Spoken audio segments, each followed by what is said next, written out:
आज तो मजा आ गया। वेरी गुड जल्दी आ जा।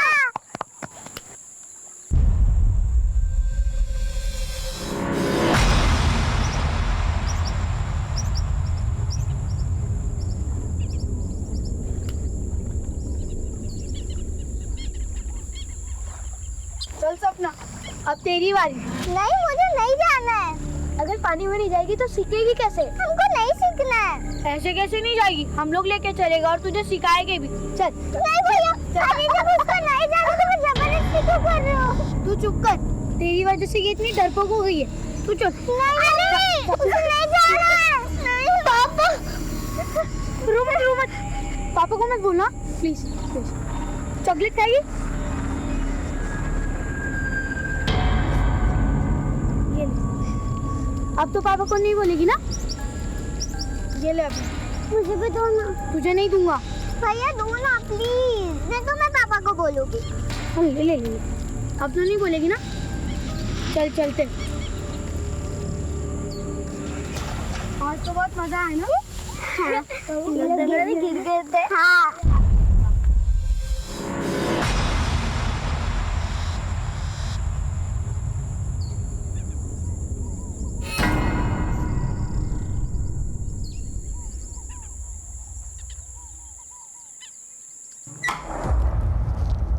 क्या खा रही है? दिखा ना क्या खा रही है? दीदी चॉकलेट खा रही हूँ। आप भी खाओगे?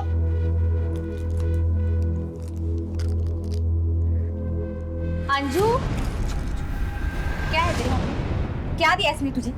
दिखा इधर। चॉकलेट। यही सब खिला तू इसको? दांत खराब करना चाहती है ना तू इसके? मैंने नहीं दी उसे चॉकलेट। ज्यादा नाटक मत कर। माँ तो मर गई है, पर इस महारानी को छोड़ गई है मेरा खून पीने के लिए। तुम माँ को बीच में क्यों ला रही हो? मुझसे बात करो। क्या गलत बोला मैंने? हाँ, क्या गलत बोला? बोल। बस करो तुम तो। क्या है? क्या होगा तुम दोनों को? 2 दिन के लिए घर आता हो तो उसमें भी सुकून नहीं है। क्यों लड़ मर रही हो तुम दोनों? दही जम गया मुंह में। अच्छा हुआ गांव से बाहर काम पकड़ लिए, नहीं तो जीना हराम हो जाता हमारा।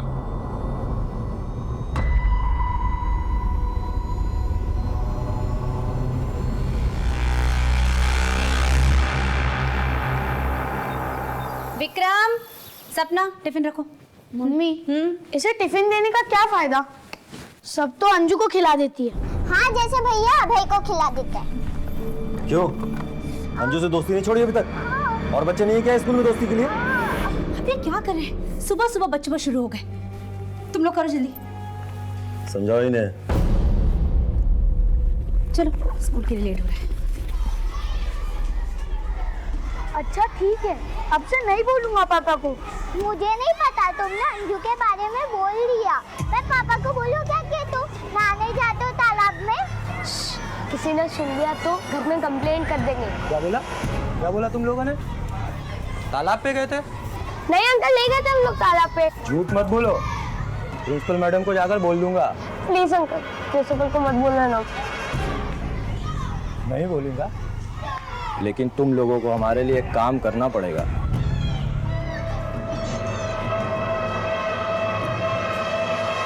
मैंने कहा था ना तुम लोग तालाब पर जाना बंद कर दो, मगर तुम लोग माने ही नहीं। अगर मैडम ने घर पे बोल दिया तो पापा हमको बहुत मारेंगे। और आज मैडम ने होमवर्क भी बहुत ज्यादा दिया है। वही ना यार, कितना होमवर्क देते हैं। हम लोग को भी बहुत दिया है ना विक्रम? विक्रम भैया, विक्रम कहाँ है तू? विक्रम कहाँ है? कहाँ है विक्रम?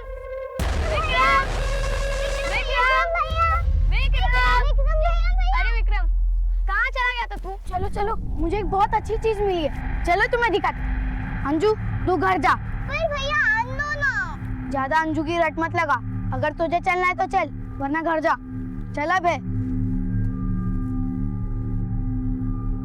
रुको भैया, मैं भी आ रही हूँ।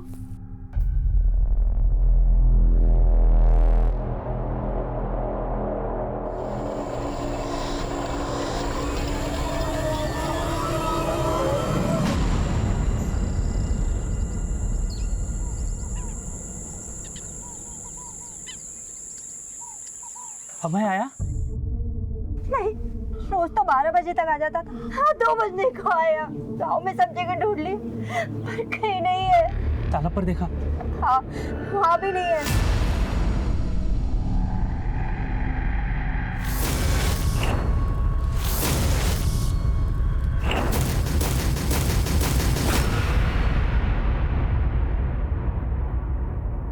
अंजू बेटा, अंजू बेटा, अभय कहाँ है?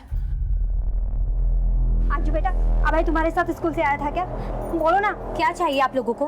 क्या हुआ? जी वो अभय घर पर नहीं आया अब तक। हाँ तो आप लोग उससे क्यों पूछ रहे हो? अरे उसकी तो खुद की तबीयत खराब है। अगर पूछना है तो जाकर विक्रम से पूछो कि अभय कहाँ है।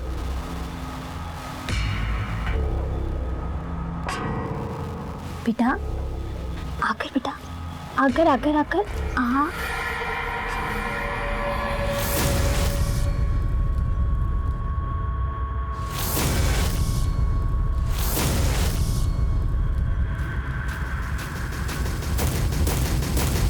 सपना आ गए क्या? आपको भी नहीं मिले? अभय आया क्या? क्या अभय भी घर नहीं लौटा? विक्रम और सपना भी घर नहीं लौटे? आखिर तीनों चले कहाँ गए?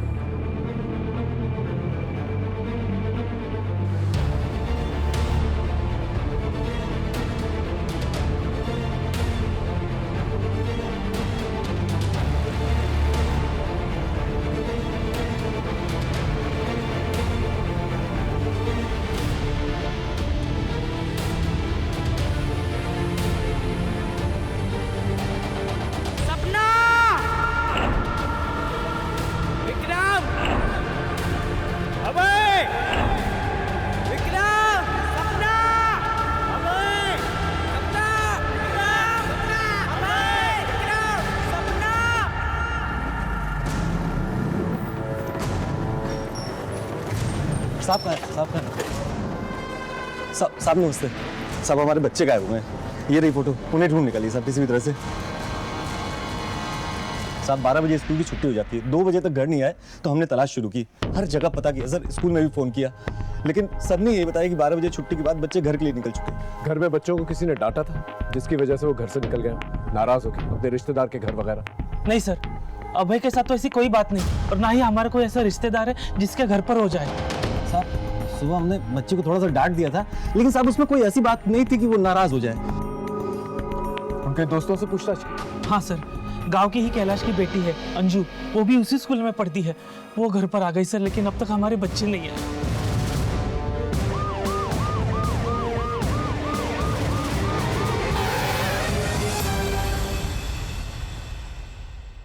बेटा आपको पता है आपके दोस्त कहाँ हैं?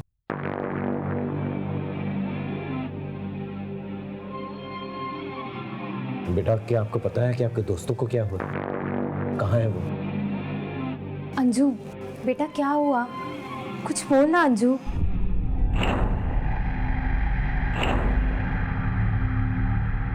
इसके फादर नजर नहीं आ रहे, कहाँ है वो? सर कैलाश दिल्ली में रहता है, वो सिर्फ शनिवार और रविवार को ही गाँव में आता है।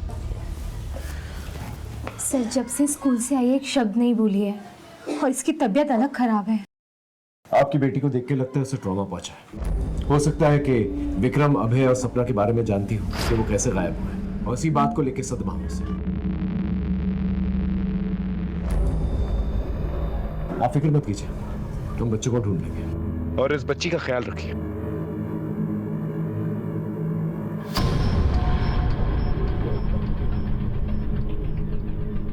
मनीष, 3 बच्चों का गायब होना कोइंसिडेंस तो हो नहीं सकता। एक काम करो मनीष, इस एरिया के जितने भी हिस्ट्री शीटर्स हैं ना, उन्हें उठा कर लेके आओ, और इस गांव से स्कूल तक जितने भी रास्ते जाते हैं उन सबको सर्च करो, शायद कुछ मिल जाए। सब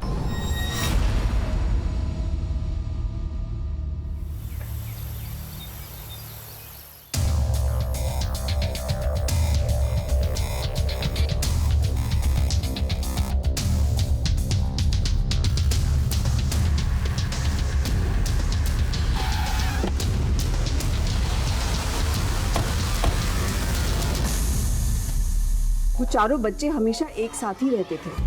अब स्कूल खत्म होने के बाद वो कहाँ गए, ये तो उनकी क्लास के बच्चों को भी नहीं पता। मैडम ध्यान से सोच कर बताइए, उन बच्चों का स्कूल में किसी के साथ कोई झगड़ा हुआ हो, या स्कूल में ऐसा कोई है जो उन बच्चों को नुकसान पहुंचाना चाहता हो? मेरे नॉलेज में तो स्कूल में ऐसा कोई नहीं हो सकता है। ठीक है, फिलहाल हमें स्कूल में काम करने वाले हैं। और स्कूल में आने जाने वाले सबकी डिटेल्स चाहिए। रामचंद्र को अंदर भेजो। जी मैम। स्कूल के रिकॉर्ड से डेटा बुक लेकर आओ। बिल्कुल। मेरे बच्चे मुझे लौटा दो, बाकी मुझे कुछ नहीं चाहिए। तुम्हें जो चाहिए रख लो, लेकिन भगवान के लिए मेरे बच्चे मुझे लौटा दो। अब इसमें मैं क्या कर सकती हूँ? अगर पहले ये कर दिया होता ना तो आज गिड़गिड़ाने की नौबत नहीं आती।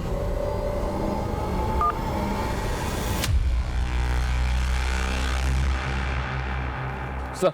हाँ मनीष। सर, मैं स्कूल के एम्प्लॉयज़ का बैकग्राउंड चेक कर रहा था, तो पता चला कि स्कूल का प्यून रामचंद्र उन्नाव के राजस्पुर थाने का हिस्ट्री शीटर है, रिपीटेड सेक्सुअल ऑफेंडर है, 2-3 बार जेल भी जा चुका है। और सर, हमें स्कूल में देखने के बाद से ही कहा था, बिना किसी को कुछ बताए। अभी मोबाइल भी स्विच ऑफ है उसका। राजेशपुर थाने को कांटेक्ट कर और इस रामचंद्र को ट्रैक कर। सर, अंजू की तबीयत कैसी है? बात करने लायक है? उसकी माँ से बात हुई अभी सर, उसने बताया अंजू की तबीयत ठीक नहीं है। तो वक्त हमारे पास कम है, ऊपर से बच्चों का कोई सुराग भी नहीं मिला। Excuse me sir. हेलो, हाँ बोलो।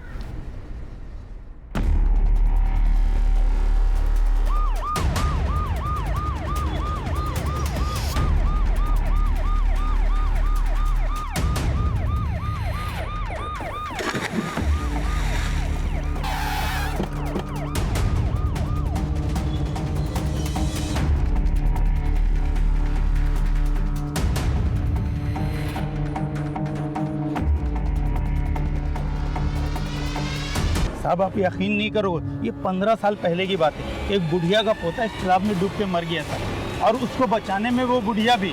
उसके बाद से जो भी बच्चा इधर आता है उस बुढ़िया की आत्मा से लेके जाती है। क्या बकवास कर रहा है?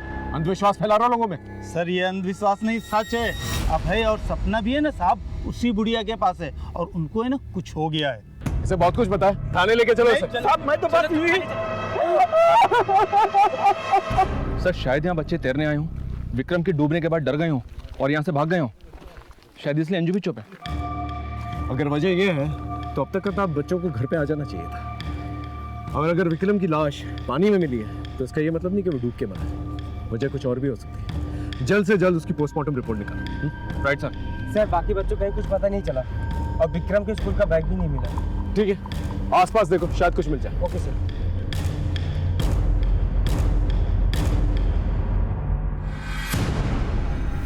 गोताखोर अपना काम कर रहे हैं, जैसे कुछ पता चलता है हम आपको बताएंगे। सर गोताखोर? क्या बात कर रहे हो सर? मेरा भाई अच्छे तरीके से तैर सकता है, वो कैसे डूब सकता है सर? नाटक करता है तू।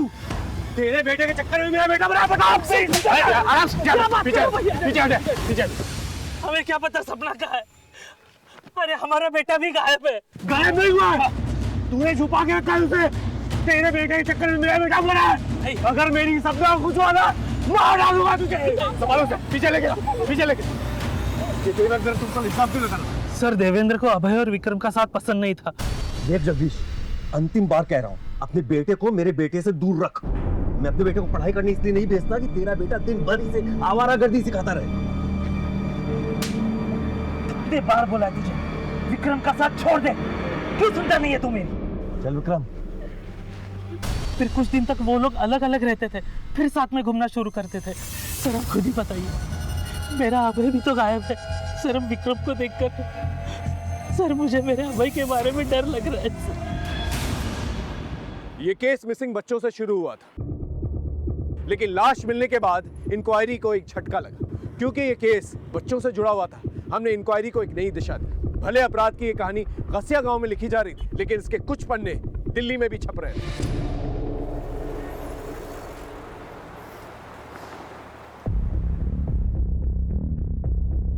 क्या बात है बेटा, आज काम पे नहीं जाना क्या? बस बाबा जा ही रहा हूँ। चलिए बाबा।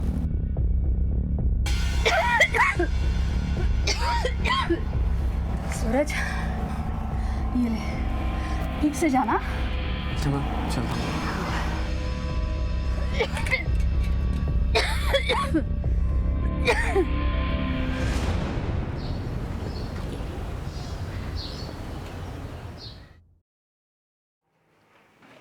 अभी तक बर्तन नहीं हुए? जल्दी करो, ये भी साफ करना है। हाँ, और ये देखो इसमें कितनी गंद लगी हुई है। ठीक है, तो फटाफट काम खत्म कर लो। और भी ये सब क्या है? ठीक से साफ कर। अंधा है क्या?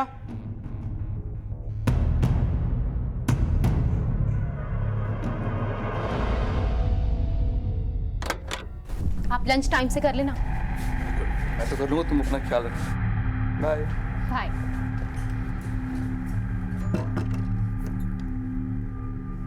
सूरज, ये सब काम छोड़, चल अंदर आ।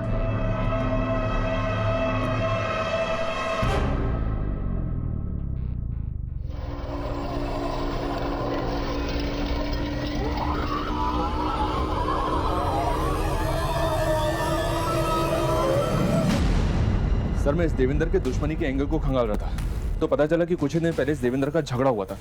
चांद से मार देने तक की नौबत आ गई थी। किसके साथ? बलदेव। सर, ये बलदेव देवेंद्र के साथ ठेकेदारी करता था, इसी चक्कर में झगड़ा भी हुआ था।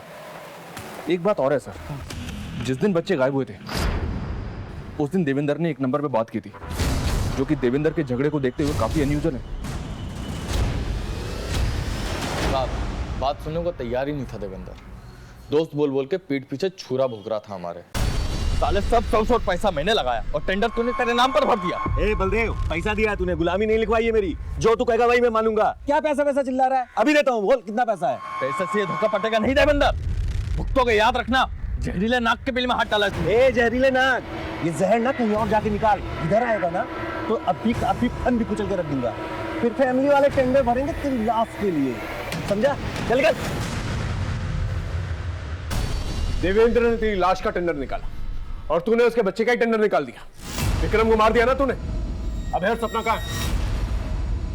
सर, ऐसा कुछ नहीं किया मैंने। मैं मानता हूँ कि गुस्से में मेरा और उसका झगड़ा हुआ था, लेकिन उस झगड़े के बाद मैंने अपने रास्ते उससे अलग कर लिए थे। कौन से रास्ते पे जा रहा था जो नैना से टकरा गया?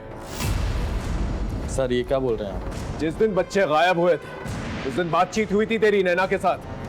क्या बातचीत हुई थी दुश्मन की बीवी के साथ? हाँ सर, मैंने बलदेव को फोन किया था। अपने पति की तरफ से मैं माफी मांगती हूँ, लेकिन मेरे बच्चों को लौटा दीजिए। हाँ, आपका जो भी नुकसान हुआ है ना, मैं कैसे भी करके भर दूंगी, लेकिन भगवान के लिए मेरे बच्चों को लौटा दीजिए। मुझे लगा कि बलदेव देवेंद्र को सबक सिखाने के लिए सब कर रहा है, इसलिए मैं अपने बच्चों की भीख मांग रही थी कि मेरे बच्चों को छू, लेकिन उसने नहीं छू। मार दिया उसने मेरे बच्चे।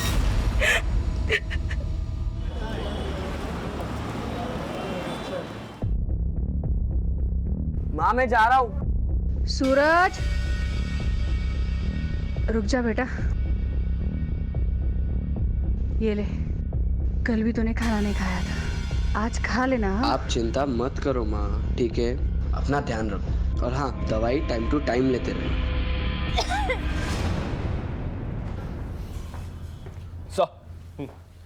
सर, विक्रम की पोस्टमार्टम रिपोर्ट आ गई। बिल्कुल सही था। विक्रम की मौत डूबने से नहीं बल्कि गला दबाने से हुई है। और इतना ही नहीं सर, उसे मारने से पहले बेहोश करने के लिए सेडेटिव्स दिए गए थे।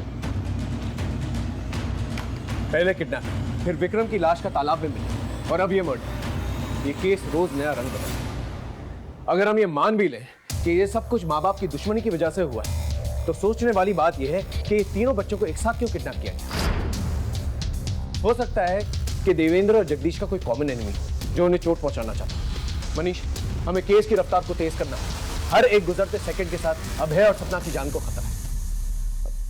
अंजू ने कुछ कहा? नहीं सर, आज सुबह ही उससे मिलने के लिए गया था। वो कुछ भी नहीं बोली, उसकी हालत वैसी की वैसी है।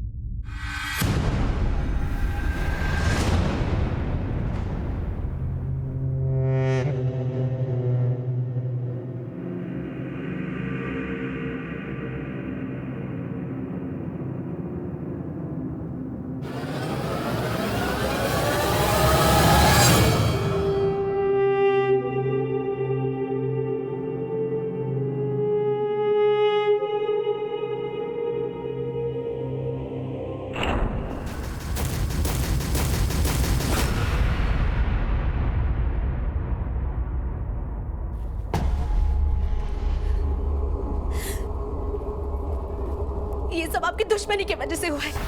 मेरा विक्रम आपकी वजह से मरा है।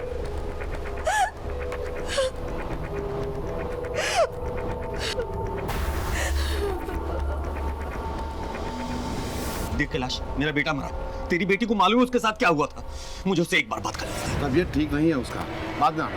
अरे कैलाश भैया बात तो समझिए, तो सपना की जान को खतरा है, एक बार मिलने दीजिए ना। हम बोला ना तुमसे तबीयत ठीक नहीं है उसका। अरे जाने देना कैलाश, कैलाश समझ नहीं रहा, हमसे कुछ हो जाएगा। धमकी दे रहा है तुमको, धमकी दे रहा है।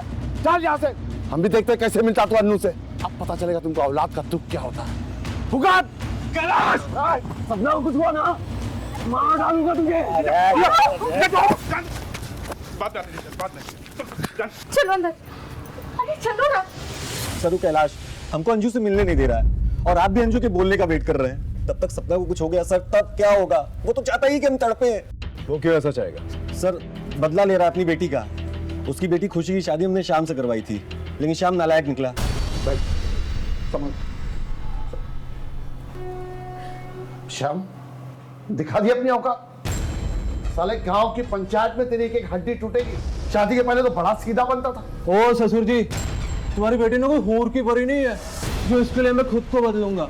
मैं हमेशा से ऐसा ही था और ऐसा ही रहूंगा मैं। और मैं कोई झूठ वूठ नहीं बोल रहा। कोई झूठ बोल रहा है ना तो ये बोल रहा है। सर शादी के मामले में तो सब लोग थोड़ा बहुत सच झूठ बोलते ही हैं सर। हमने तो घर बसाने के लिए सिर्फ शाम की बुराई छुपा ली थी, सोचा था सुधर जाएगा, लेकिन सर हमको भी यही लगता है कि कैलाश से सब कुछ किया है। सर खुशी का बदला ले रहा है वो। हमारे जीजा जी का सीधा पनीर पे भारी पड़ गया। हमारी बहन का घर उजाड़ दिया सर वो। वरना आप ही सोचिए, काहे नहीं बात करने दे रहा है वो अंजू से। सर ये बात पक्का है, अंजू ने कैलाश को ये सब करते हुए देखा है, इसीलिए डरी सहमी है और इसी कारण से उससे मिलने नहीं दे रहा आपको कैलाश। झूठ बोल रहा है साला। उस कुत्ते ने जानबूझ के हमारी बेटी को खड्डे में ढकेला उस नशेड़ी श्याम के साथ। उसने पूरी बात नहीं बताई आपको। देख श्याम, ये शादी का मामला है, कोई मजाक नहीं है कि जब जी में आए छोड़ दिया। तुम मुफ्त में नहीं करवाई थी शादी, पैसा और काम दोनों दिया था इसे, तब जाके करवाइए शादी।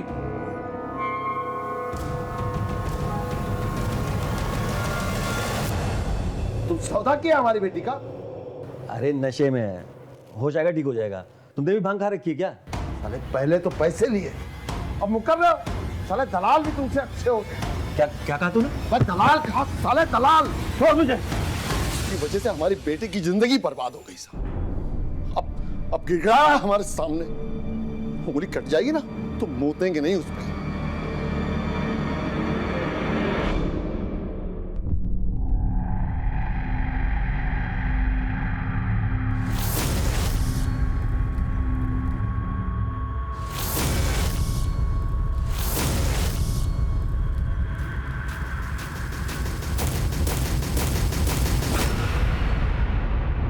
देवेंद्र की बेटी सपना गायब है, कैलाश की बेटी अंजू कुछ बोल नहीं रही और ये दोनों के दोनों एक दूसरे को ब्लेम कर रहे हैं। मुझे तो दोनों के दोनों फ्रॉड लगते हैं। इन दोनों के बैकग्राउंड चेक करो। लेकिन सर गायब तो अभय भी है। हो सकता है अभय सिर्फ इसलिए गायब हो क्योंकि मौका वारदात पे वो विक्रम और सपना के साथ था और उस वक्त क्या हुआ था इसका जवाब सिर्फ अंजू ही दे सकती है।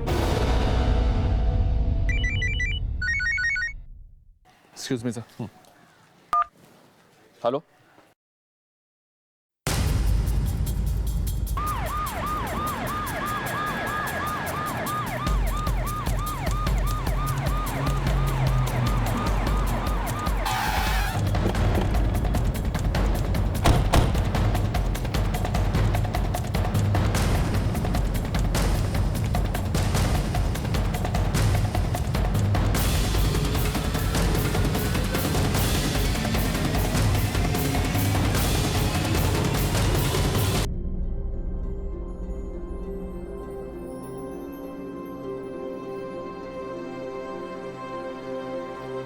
क्या हुआ? यहाँ क्या कर रही हो तुम? सूरज रात से घर नहीं आया है, उसका फोन भी नहीं लग रहा है। क्या? The number you are trying to call is currently switched off. Phone तो बंद जा रहा है। साहब सूरज घरों में काम करता था। कल किसके घर काम करने गया था? ये तो नहीं बताया उसने। उसका मोबाइल नंबर सर? जी साहब। शुक्ला, उसका मोबाइल नंबर लो और सारी डिटेल्स निकल लो। सब।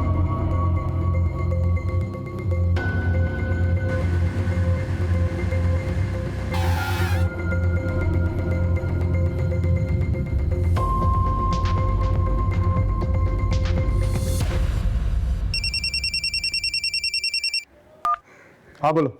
एक इन्फॉर्मेशन मिली है सर, कुछ दिन पहले देवेंद्र ने अपने साले गोपाल को किसी बात पे बुरी तरह से पीटा था। बुलाओ उसे, पूछते क्या मामला। Okay sir. हाँ सर, एक बार जीजा जी मारे थे हमको। इतना जरूरी था बैंक में पैसा जमा करना? पार्टी के सामने नाम खराब करके रख दिया मेरा। माफ कर दीजिए जीजा जी, आइंदा ऐसा नहीं होगा। अरे कभी तो दिमाग से काम किया कर यार।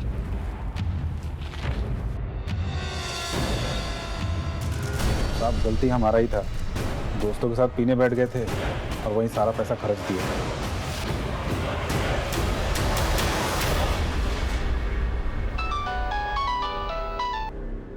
बोलो शुक्ला। सर, इस लड़के सूरज ने कहीं भी 2 या 3 दिन से ज़्यादा काम नहीं किया है। ये कैसी नौकरी है? खैर, उस लड़के के और डिटेल्स निकलवाओ और अपने खबरियों को अलर्ट करो।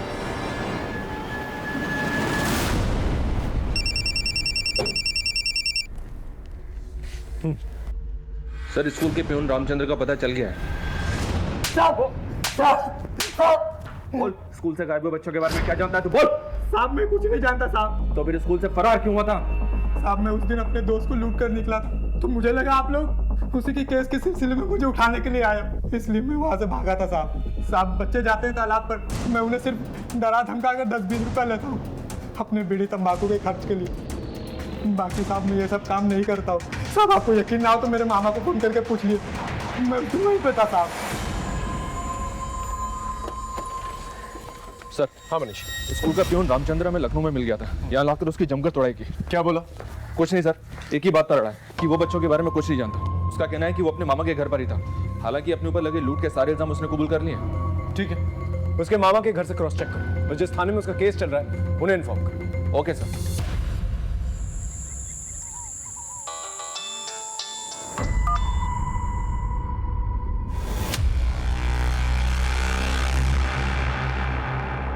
सर, अभी तक की इन्वेस्टिगेशन में ये देवेंद्र तो क्लीन लग रहा है, पर ये कैलाश और खुशी ये दोनों शक के घेरे में। मैंने कैलाश की फैक्ट्री में उसके वर्क रूटीन के बारे में पता किया था, तो पता चला कि 20 नवंबर जिस दिन बच्चे गायब हुए थे उस दिन ये कैलाश दिल्ली में था ही नहीं, और खुशी अपने पति के साथ रेगुलर कांटेक्ट में थी, जिसने उसे घर से बाहर निकल दिया और अब वो गायब है। ठीक है, उसे उठा के ले और पूछो दोनों के बीच में क्या चल रहा था। तब तक कमिश्नर साहब के साथ मीटिंग है, वो खत्म करके आता हूं। सर, मैं ये बात समझ गई थी कि मेरा असली घर मेरे पति का है और श्याम को भी अपने किए पे पछतावा था, पर मैं ये बात जानती थी कि पापा श्याम के लिए कभी नहीं मानेंगे, इसलिए हम चुपचाप निकलना चाहते थे। और उस दिन अंजू की मौत के दिन भी मैं उसी से मिलने गई थी। जिस पति ने तुम्हें अपने घर से निकाल दिया, उसी पति के घर में तुम फिर से जाना चाहती थी? सर, मैं अपनी सौतेली माँ के तानों से तंग आ चुकी थी। माँ तो मर गई है, पर इस महारानी को छोड़ गई है मेरा खून पीने के लिए, और इसलिए तुमने अपना बदला ले लिया। मैं ऐसा सोच भी नहीं सकती। उल्टा अंजू के तो मेरे ऊपर एहसान थे, उसने पापा को श्याम के बारे में सब कुछ बता दिया। पापा दीदी को बचा लो, जीजू उनको बहुत मारते हैं। मगर जब पापा को पता चला तो वो मुझे अपने साथ घर ले आए, और अगर मैं घर नहीं आती तो श्याम कभी नहीं सुधरता। और ये सब कुछ अंजू की वजह से हुआ। अंजू की वजह से श्याम को मेरे दूर होने का एहसास हुआ। श्याम गायब है? पता नहीं सर, उसका फोन बंद है। इसका मतलब अंजू ने शाम की पोल खोल दी। हो सकता है सर, खुशी सही कह रही है। अभी कुछ कहा नहीं जा सकता मनीष, लेकिन हाँ ये पॉसिबल है कि अंजू ने शाम की पोल खोली, इसलिए शाम ने अंजू को मारकर अपना बदला पूरा कर लिया और साथ ही साथ कैलाश को सबक भी सिखा दिया।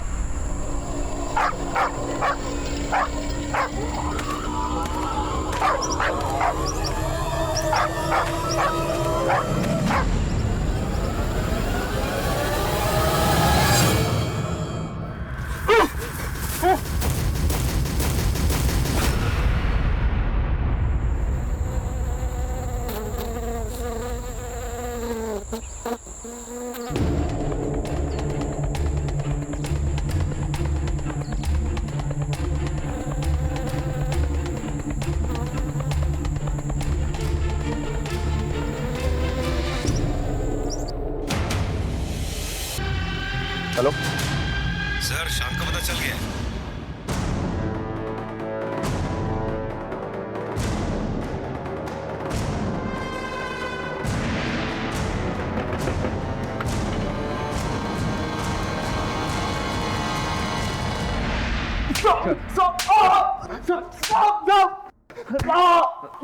बोल क्या कहानी है तेरी? कैसी कहानी की बात कर रहे हो? मैं कोई गुमराह भी नहीं कर रहा आप लोगों को। मैं तो काम से बाहर गया था और मेरा मोबाइल पानी में गिर गया था। अंजू ने तेरा पर्दाफाश किया तो तूने अंजू को ही मार दिया हैं? और कैलाश से बदला भी ले लिया क्यों? साहब मैं किसी को मारूंगा क्यों? और सर अगर मैंने मारा होता तो क्या मैं आपको घर पे ऐसे मिलता?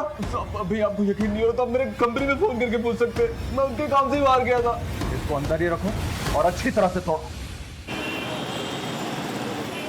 सर ये सूरज की कॉल डिटेल्स हैं। ये इन दिनों किसी मिट्टू नाम के आदमी के संपर्क में था जो दिल्ली में एक बड़ा शॉर्ट सर्किट चला गया और इस वक्त फरार है। अपनी टीम को अलर्ट करो, मुझे किसी भी कीमत पे मिट्टू चाहिए। सर कैलाश की कॉल डिटेल्स आ गई हैं। 20 नवंबर को वो दिल्ली में नहीं अपने गांव में ही था, उठा लिया उसको।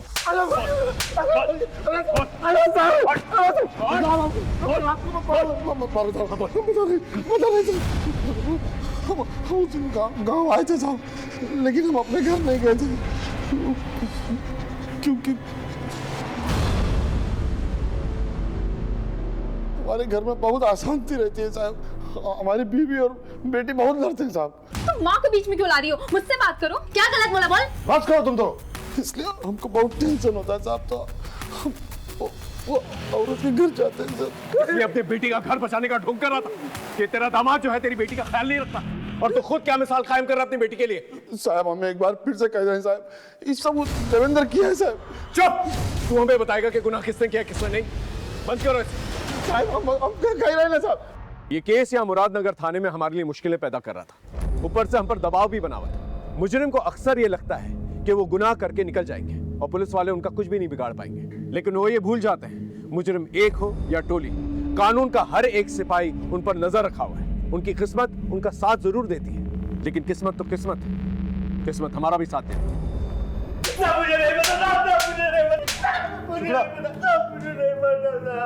सूरज से तुझे किसने मिलवाया था और इस रैकेट में तेरे साथ कौन कौन है बता। अब मुझे कुछ नहीं पता। मैं ही बेचता था। इस टैक्स रैकेट के चक्कर में उस लड़के को आखिरी बार मैंने ही एक कस्टमर के पास भेजा था, उसके बाद से वो लापता है साहब। बोल बोल। मैंने ही बुलाया था उस दिन सूरज को। सूरज ये सब काम छोड़, चल अंदर आ।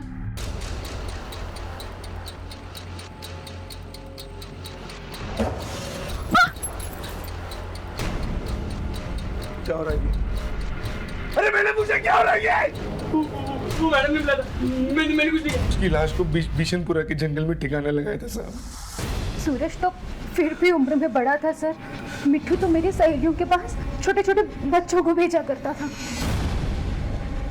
सूरज से तुझे किसने मिलवाया था और इस रैकेट में तेरे साथ कौन कौन है?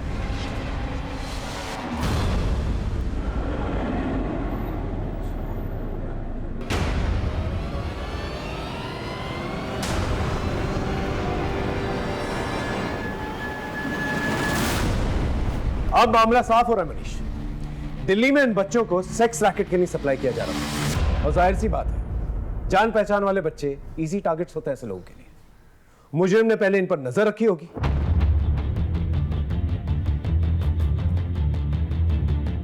और बाद में इनका भरोसा जीता होगा।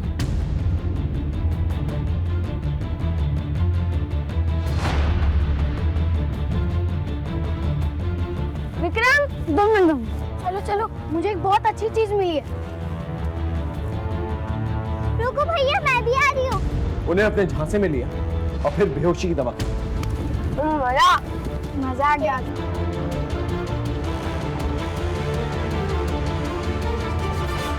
अगर ये ट्रैफिकिंग का ही मामला है सर, तो वो लोग बच्चों को लेकर क्यों नहीं गए? उन्हें मार क्यों डाला? ऐसा हुआ होगा कि मुजरिम ने बेहोशी वाली चॉकलेट सभी बच्चों को दी है। तीनों बच्चों ने खाई सिवाय अंजू, इसलिए अंजू इस जुर्म की चश्मदीद गवाह है।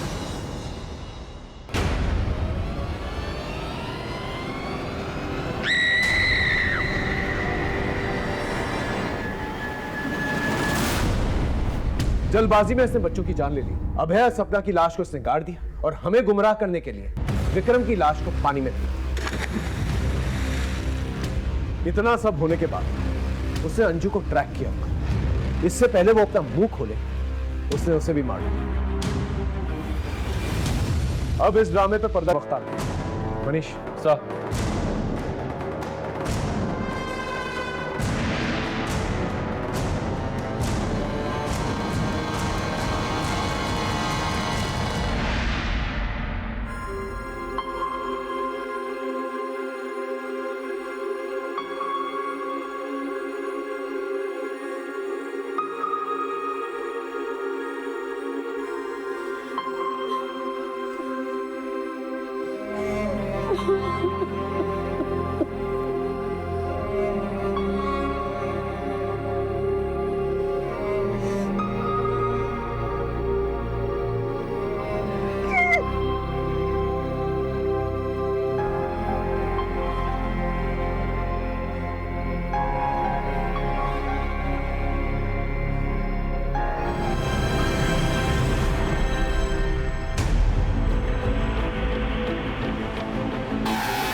नहीं साहब, मारो मत साहब, मारो मत, अरे मारो मत साहब, मारो। मनीष बोल बता रहे साहब। साहब हम अपनी पत्नी छाया से बहुत प्यार करते थे, लेकिन काम धंधा ना होने की वजह से वो हमको छोड़ के जा रही थी। लेकिन हमको पूरा उम्मीद था कि हमारा जीजा हमारी मदद करेगा साहब, लेकिन सही किया तुमने, बिल्कुल सही किया। जब तुम इसे छोड़ के जाओगी, इसे अकल आएगी, ये कमाना शुरू करेगा। क्या क्या घूर रहा है? घूरने से कुछ नहीं होगा, तेरी भलाई के लिए कह रहा हूं। जरा सोच कि बच्चे होते क्या खिलाता तू, भूखों मरते वो। छाया तुम जाओ, और जब इसे अकल आ जाए, ये कमाना शुरू करे, तब वापस आना। छाया चली गई, लेकिन उसको वापस लाने के लिए हमको काम धंधा शुरू करना था, लेकिन हमारे पास पैसा ही नहीं था साहब। हमारे जीजा के पास बहुत पैसा था, लेकिन भीख मांगने की आदत पड़ गई इसे। अब तुम ही मुझे बता दो कि एक बार में कितने पैसे दे दूं इसे कि ये दोबारा मुझे तंग ना करे। हमको छाया कोनो कीमत पे वापस चाहिए थी। हमारा जीजा तो हमारी मदद किया नहीं, इसलिए हम दिल्ली चले गए, लेकिन वहां भी हमको कोनो काम धंधा नहीं मिला। तभी मिट्टू हमको सेक्स रैकेट का रास्ता दिखाया।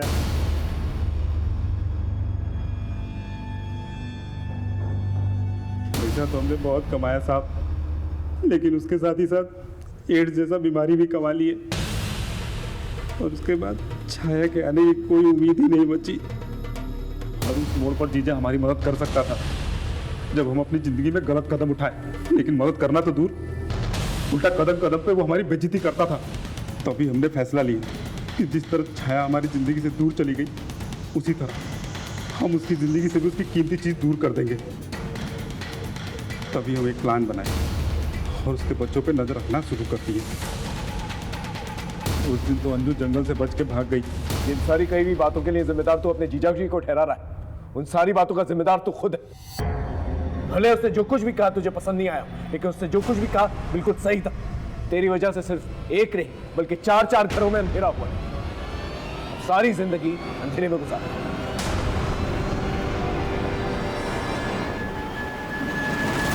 देखा आप, इंसान के नापाक जज्बात उसे किस हद तक नीचे गिरा सकते हैं। माँ बाप अपने बच्चों के लिए बड़े बड़े सपने देखते हैं, लेकिन यहां माँ बाप ने अपने बच्चों पर नजर तक नहीं रखी, उनके साथ हुए हादसों को नजरअंदाज किया। ये एक बहुत बड़ी दस्तक थी। देवेंद्र ने गोपाल को भले सही बात कही हो, लेकिन उसके कहने का अंदाज़े बयां बिल्कुल गलत था। जब आप किसी को पैरों पे खड़ा करना चाहते हैं, उसकी अंदर की कमियों को उजागर करना चाहते हैं, तो ये काम जितना अहम है उतना सेंसिटिव भी है। उस वक्त हमें यह ध्यान देना चाहिए कि आपकी कही हुई बात किसी के जज्बातों को ठेस ना पहुंचे। फिर मिलेंगे एक नए केस के साथ। तब तक देखते रहिए क्राइम पेट्रोल दस्तक। मकसद बताना नहीं, बचाना है। जय हिंद।